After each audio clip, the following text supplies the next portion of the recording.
Welcome everybody. How are we all doing? Now I like to start my sessions by understanding who my audience are, which is a little bit different to some perhaps, and just go around, see who we've got in the room, and then perhaps it enables me to tailor some of what I talk about today that will be relevant to the room. So I'm going to start, where's our man with the microphone? If we start in the back corner by you. And if you want to just give us a quick who you are and what you do. Yeah, I'm David Crow. I'm an IT manager at a games company in Dundee, and I asked not to be first. So, cheers, both of you. Thanks, guys. Quality setup. I'm just here to find out more about Droplet. I've had it mentioned a few times by people, and it sounds quite interesting. I just want to get my head around it. Cool. Thomas, I do freelance IT work. I'm just here to learn more and see if there's anything I can take on to any future potential clients. Cool. I'm Jan, I'm an enterprise architect. The tagline about the unsupported apps is what kind of caught my eye. I'm actually meant to be at a different session, but so I came here instead. So looking forward to that. Excellent. Hi, I'm Nicole. I'm second line support, but I also do a bit of side project with data protection and cybersecurity. So it's just about learning more and seeing what else is out there. Welcome.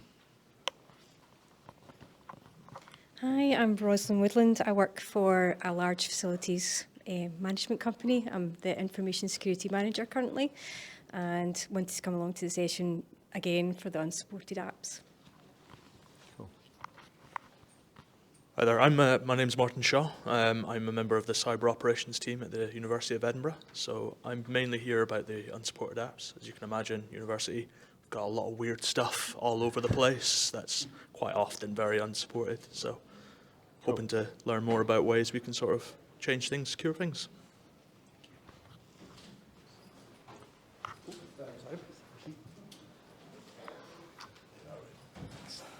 Hi, I'm Colin Sharp. I look after IT for Scottish Autism. I think I'm in the wrong room, but it sounds good, so I'll stay for the... Hi, my name's John Gillespie. I'm an IT support technician for a research centre in Glasgow. I'm just keen to learn more about cyber essentials and what's coming up with it. Cool. Yep. Hi, I'm Ewan Mulhern. I'm the IT manager for Fraunhofer UK. We're a research organisation. Cyber Essentials, the unsupported apps, yeah. Hi, I'm Dave. I am IT admin and cyber lead for a large company in Glasgow, and I'm also a Cyber Essentials assessor, so professional interest. Brilliant. Good morning, Stephen. I am IT technical manager for a security CCTV company. Just looking to increase our cyber security awareness and cyber essentials as part of that. Brilliant. Thank you. I'm Major. I work for CGI as a solutions architect, so I'm involving digital and cloud transformation. So it's a part of my architecture to look into security into a 360 degrees. So that's what I'm going to have something about it. Thank you very much. Hi, Chris. I'm a cyber risk consultant for Royal London. I sit within group risk and compliance. Just like many others, I'm just here just out of general curiosity, just to see what I can take and implement in my organisation. Brilliant. Yeah, I'm Gary. I'm head of platform services, which is infrastructure and old money for FNZ. Interested to hear how other people cope with unsupported apps, because according to risk and compliance, they don't exist. So good luck. I'm Rhys. I work for Caledonia Housing. Just here to learn more. Cool. I'm Danielle. I also work for Caledonia Housing. I'm just following the boss's lead.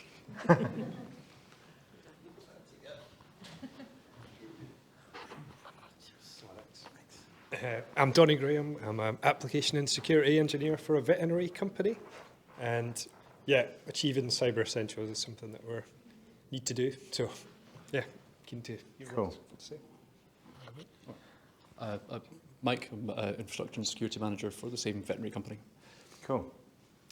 And Neil, technology director for the same veterinary company.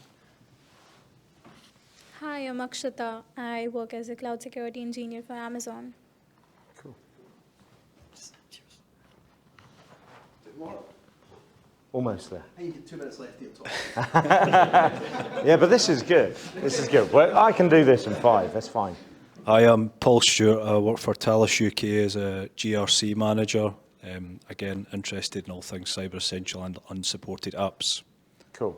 So I'm probably, let last one be last one. I know there was a few missed people along the way, but I get the general feeling of why people are here. But name's Kaiser. I'm just a cybersecurity and networks graduate from Glasgow, Caledonia. Cool. So, what's Droplet, and who's heard of Droplet in the room? Some of you have, as you said there, or heard some wranglings about what we do. We're a relatively young vendor, new to the market. We're not as mature as a Microsoft, so you may not have heard of who we are and what we do. But we work with some of the largest SIs and VARs in the world. Typically rebadging or repurposing what we do and sell it as their own product out there. We've got Softcat supporting us here in the stand downstairs today. So if you want to know a bit more after this talk, you want to see some of the tech, I've got a live demo downstairs that we can run through, talk to, send us an email, and we can follow up afterwards on what your specific challenge may be. But generally, what we do is what's on screen here. We take care of compatibility with applications and servers. We can run across any hypervisor. We can run on any endpoint, any application, any server technology.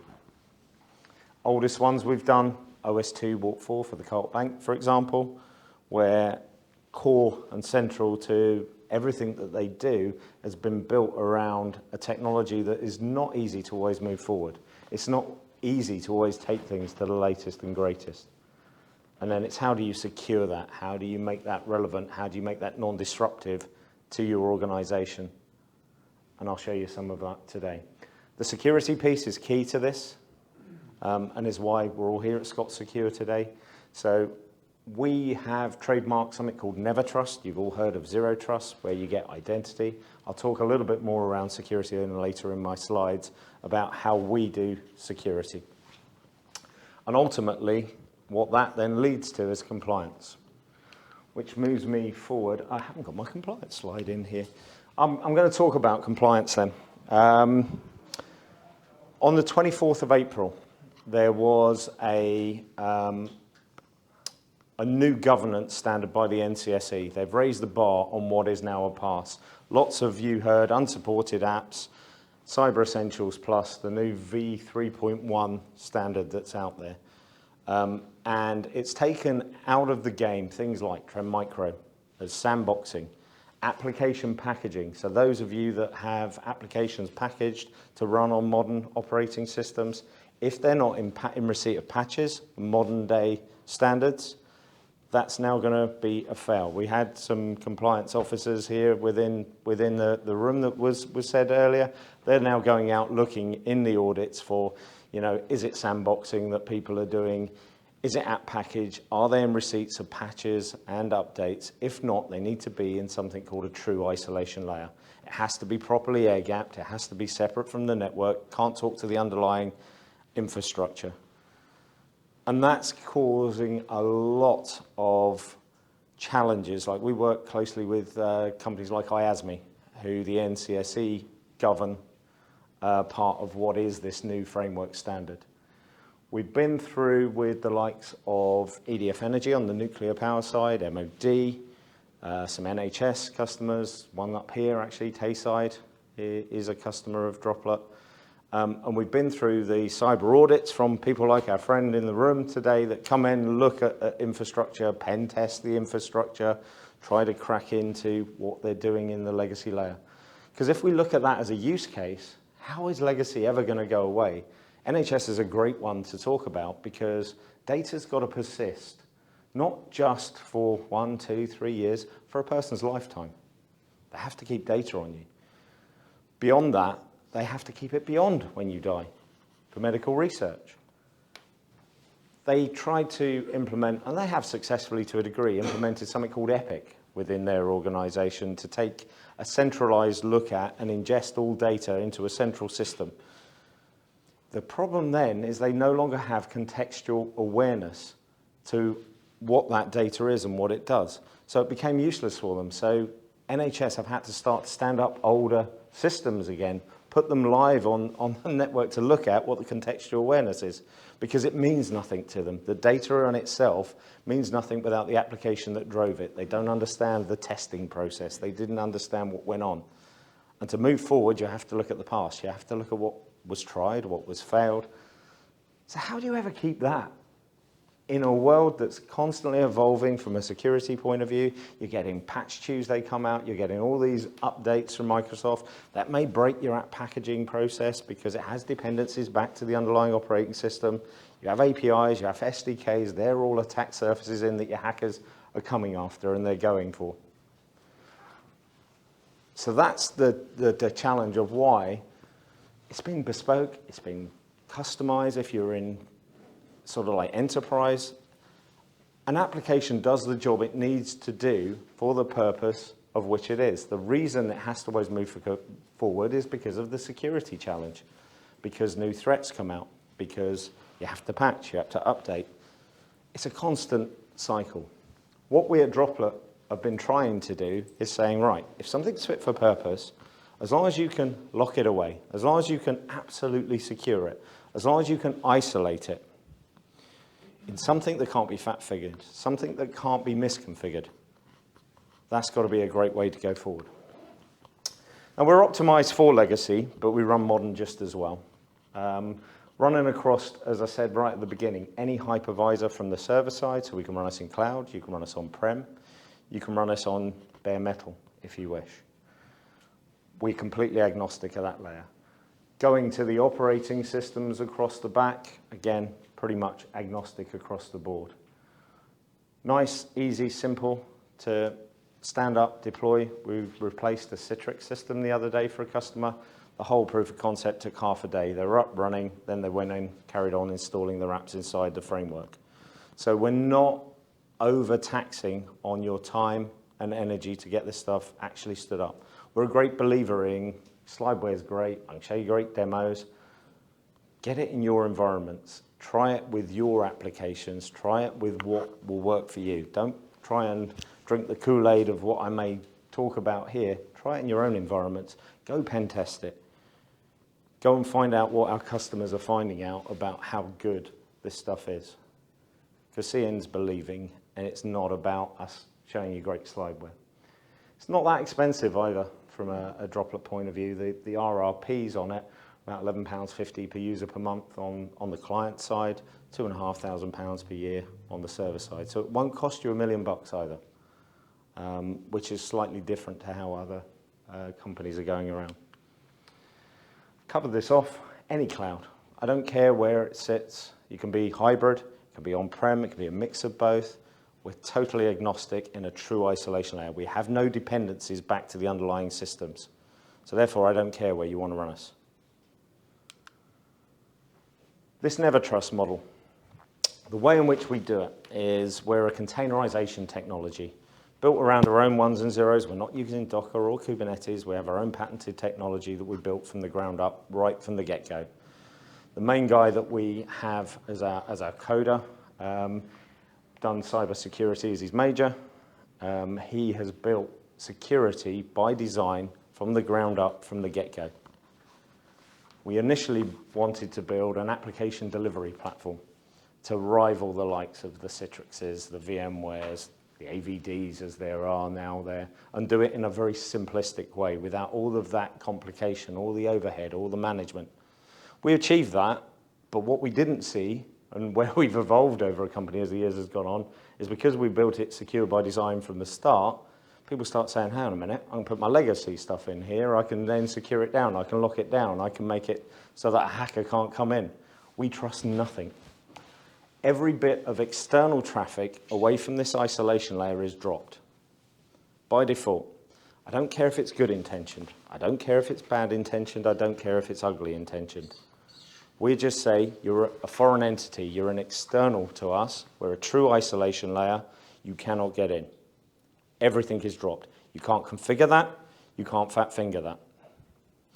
That's not where the threat ends though. So the threat, as we say, ends in the code base of the application, these bespoke ones and zeros that were put out there. That's where the hacker could go from, the attack from within. They're inside your computers, they've gained access to your staff, and then they're looking for that to be the mechanism of which they then attack out to the network. This is where your pen testers come in, this is where your audits come in, looking for those existential threats out.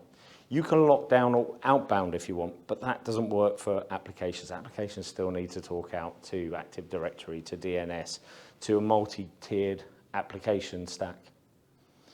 But we can lock it all down within what we call Droplet server architecture, where we have a backbone network where you can isolate per application stack multiple container suites, multiple container stacks, and truly isolate each application stack away from each other, such that they can only go out to the given place that they're supposed to for that application and to that certain IP address on that certain port range and do nothing else. All outbound other than that is restricted. So one poster we put out, sort of like that one customer's using us for, is they've put the whole sort of Outlook stack in their isolation layer because that's the biggest threat to anyone, yeah? It's the external coming in, they're clicking on the links, clever engineered attack, and that then opens up their view on the whole network, and away they go to create their bad stuff. The malware gets infected. If you isolate that layer away, block down any existential threat that they could go out to, that's a better, it's not, you know, anyone that says as a 100% guarantee is a liar. There's never a 100% guarantee. It's all about trying to put your best foot forward. There's always a way, but we see this as a damn good way of protecting, the best way to protect from external threats within and protect the inherent insecure code you have from getting out.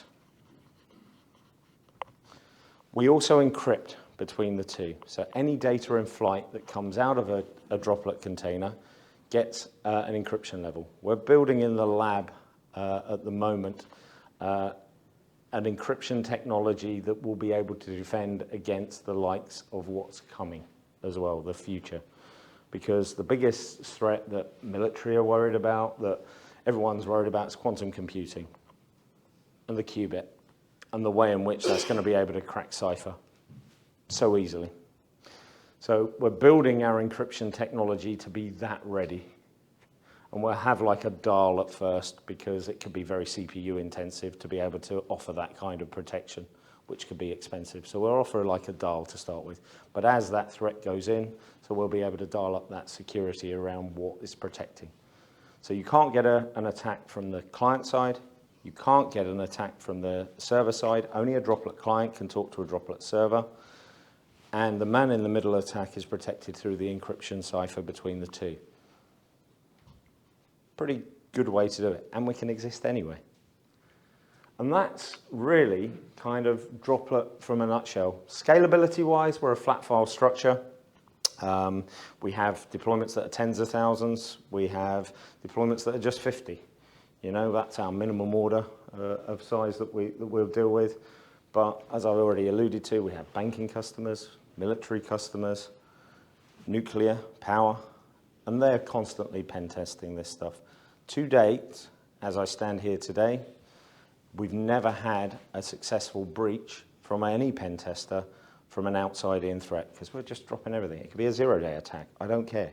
It could be a clever way to engineer. I'm not an AI engine looking at the way that data's doing. I'm not a zero-trust model. I'm a never-trust model. So I don't care what you are, your external traffic to me, you're going to get dropped. I'm sure there are some questions in the room. If not, I can go on to talk about some use cases, which I will flick forward to. But please, any questions so far? Because I realise I've spoken quite a bit. No one wants to break the silence.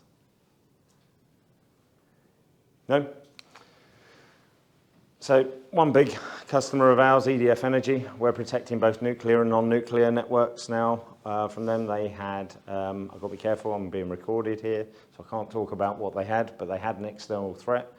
let's say, from a government organisation that was a breach, and they spend millions and millions of pounds, as you can imagine, on all the best technologies, of some of which are downstairs in the hall, but they still got breached. They're now deploying Droplet to be that external threat out. Again, pen tested 4 times now with those guys, from very high level people, high-end security people. Never have we had a breach from outside to in.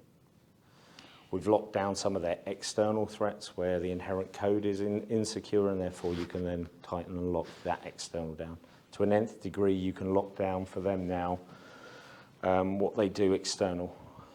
They use us in every bit that we do. So as you can imagine, they have things that control things that are out in the field for 10, 15, 20 years with software on that reports back to a central system. How do you protect that again when it's out in the field? It could be without communication somewhere. One other in the same space, a customer had natural power.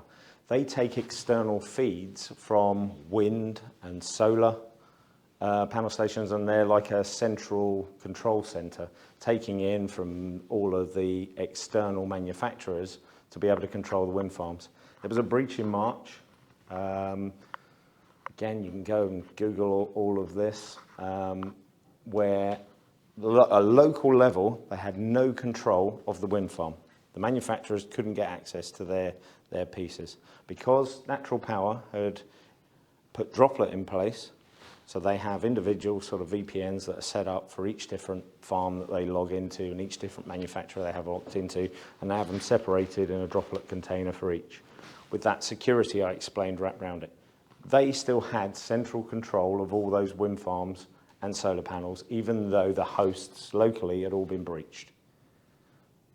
That was a great endorsement of the product that we have. When we done the review with them, sort of like about 3 or 4 weeks ago, there were 2 things. They said, it takes us 5 minutes now to deploy new laptops because we're running on the central Droplet container system. We just pointed at it, job done. And then they told us about this use case that I just described there, where the host had been hacked. They were perfectly protected because they were in this isolation bubble. They had full control of that wind farm because we're in true isolation. That blew my mind. Sometimes you don't realize the power of the tech that you put out there until you come across some of these use cases that are out there. So that's that. Military, Royal Armouries, their piece was around the Cyber Essentials Plus that everyone's spoken about here. And they had legacy servers they needed to get off. This was a partner that was involved with this particular opportunity that had promised them the earth, that they could take these 2003, 2008 structures, refactor them onto 2016, 2019, got all the way through the project. They had penalties looming for non-delivery of the project, and the project had failed. This was absolutely crazy because they came to us with 10 days until their penalties started, saying, help, we're in trouble. Told us the use case, and we said, well, okay, we don't recommend that anyone does anything in 10 days, but hey, let's get a crack. Day 1, we went in, took the existing servers, converted them into the Droplet structure. Day 2, started end user testing on that. From day 2, the pen test started to make sure that the audits were coming, and the pen tests were then started, and the auditors were then engaged for meeting Cyber Essentials Plus. I have to honestly say on this one, this is around the old standard, not the new standard, but it would have met the same compliance on the new standard of isolation. So the whole thing got deployed into production and turned around within the 10-day framework, which was kind of crazy. But I suppose what I wanted to get across with this use case is it doesn't take long for us to do what we do. We don't refactor, we're not repackaging. We're just taking what is known good, working within the configuration that you have, and putting it in this clever technology that is a true containerization isolation layer. So that's why that's on there. It gives us a bit of credibility. The Office of Immigration, they are moving out, all of the government departments down in the UK are moving out of the expensive suites in London. They're moving out to outer centres. The Office of Immigration now don't have an office. They have to use everyone else's office, and they wanted to go to a true remote working setup. So this is like a pseudo Citrix type replacement, as well as a security solution, as well as being able to protect against those home users that you don't know what malware, you don't know what's on their home computers, they're going to be logging in. So they needed a way to both secure remote access in a fashion they could still keep control. So this, I would say, is that giving back control, taking security back to before the internet as such, is what I like to kind of preach that we do, because we got control in a container of the endpoint that nothing can get into, which is the equivalent of the laptop or the desktop that the people used to have under the desk. You then give control centrally, and then you've got the encryption tunnel between the two. So you've got that control, you know where your data is. Doesn't matter if it's sitting in the cloud or whatever, nothing can get from outside in. So it doesn't matter what existential threat might be sitting on Azure, might be sitting within the cloud, might be sitting on your home. All of that gets locked away in this isolation layer, and you've got the control mechanisms put in place for security. This one you'll see. Lots of SIs, lots of VARs have written bespoke applications for public sector, and it's difficult to move away. It's kind of that use case that we were saying before. So we can take that inherent technology, wrap it up, deliver it where you want, onto the modern, future-proof that. You can approach the security patch Tuesday with confidence it's not going to affect your application. It's truly isolated away from it. Has no dependencies back to the underlying infrastructure or system. Therefore, patch away. Do it with confidence. Yes, you can test things in isolation. Yes, you can take a container, test that your upgrades are going to work, put it back once it's done. It just simplifies the whole piece. Architecturally, we can deliver centrally. We can deliver to the edge offline. We can work offline if it's needed to, in that utilities kind of way, where they have something out in the field. Or in Scotland here, lots of connectivity challenges. If you have field workers going out, it can be actually put onto devices that then will work offline. The application will still work in a Droplet world. So there's a whole combination of that. Migrations, if you're taking from on-prem to cloud, a lot of that won't be supported if you've got legacy in your infrastructure. You can't go cloud first. You're in a hybrid world, and the complexities around that. You're having to isolate within networks. Only take someone to fat finger, get some configuration wrong, press a wrong button, and suddenly there's your breach. Remember, with this stuff, you can't configure the default security. You can only configure the outbound because you need to, because apps need to talk out to do their job. But by a default standpoint, the outside in, true isolation layer, that's where we're sitting. This is different. This is the last one I'll talk about. Charity use case. So the problem that the YMCA had was they have great tools, and it was enabling digital citizens, a journey on this. They have great tools where they can't do a cloud. They have connectivity problems around the world. You know, they're going into the outer reaches of Africa. They're going all over the place with that. This is where both our compatibility layer comes in and what we can do around making apps work anywhere, offline as well. They took their learning management systems. We got a very lightweight Linux tablet. We were able to run the Microsoft Learning Management System on there. We went to Microsoft. Because it's a charity, they waived their fee for their Windows license. So they didn't need to pay for that. And they were able to push out 40,000 units across the globe to wherever and enable digital citizens across the globe. So it made a very lightweight, low-cost device be able to run their Windows application offline wherever they needed to. So different. There's so much that we can do of Dream Up, and compliance is one of them that seems to have come back and why the majority of you are in the room here, and we can absolutely meet that need. I'm going to ask one last time, any questions, because I think my time is now up. Do you always need to deploy the Droplet client? Droplet clients you can do in isolation without Droplet server. but you can't do Droplet server without Droplet client. Otherwise, you're opening up the security barrier because you're coming through a brute force attack through the client app. It could be a modern browser that could bring anything external in. So even if it's a modern browser that accesses your back end, you do need the Droplet client to protect both ends. Otherwise, that's just a security breach. But it's a 100 meg client if you're centralizing that deployment, similar to what the Citrix, I'm showing my age here, Citrix ICA used to be, where you just get them to download a piece. You could put that on a web server, get them to download the configuration and install like an MSI or a DMG or a .deb, whatever their execution for their platform is. And we're a flat file structure. It's very easy, very scalable. We do Droplet installer. That means that one click, it installs everything that you've configured in the way you need it to work. You need one container for each application, or you can just put all your infrastructure in one container, and the size of the problem is scalable? Totally scalable. It's a design choice. You can put as much complexity in or as little complexity as you want. You do need dependencies of whatever the application is in the same container. Otherwise, it won't work, it won't run. If you need a .NET framework, a Java framework, for example, you'd need to install that into the Droplet container.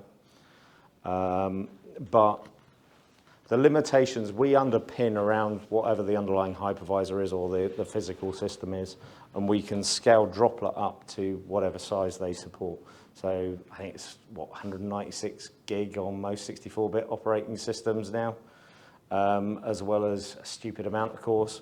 That's the limitations. We can load balance, we can make highly available structures, working with big IP or your Azure load balancer or whatever load balancer you have, or we can provide our own for those smaller customers where it would put HA pairs in, load balance them across. So from a scalability point of view, we're deployed in very large organizations. We can centralize all the configuration files, put them in different OU groups. So Bob gets one set of apps, Sarah gets a different set of apps, etc. And you can isolate those as in different containers and different stacks. It really is a design choice that you do through the pre-sales conversation, understanding what you need to do, what you need to isolate, how you need to protect. Now, what about legacy systems that doesn't even have any patches available? Then they're in this isolation bubble. They're running now within the Droplet app, totally isolated away from the underlying infrastructure, totally not able to be interacted with at all. So from an audit point of view, you can go and search on IASME's site and do who's built what. If you go and search EDF Energy, for example, you'll see that their audit that they had done says they've got Cyber Essentials Plus on their customer network, and the legacy apps, I can't remember what the actual term is. It's out of scope or whatever it is. It's deemed out of scope.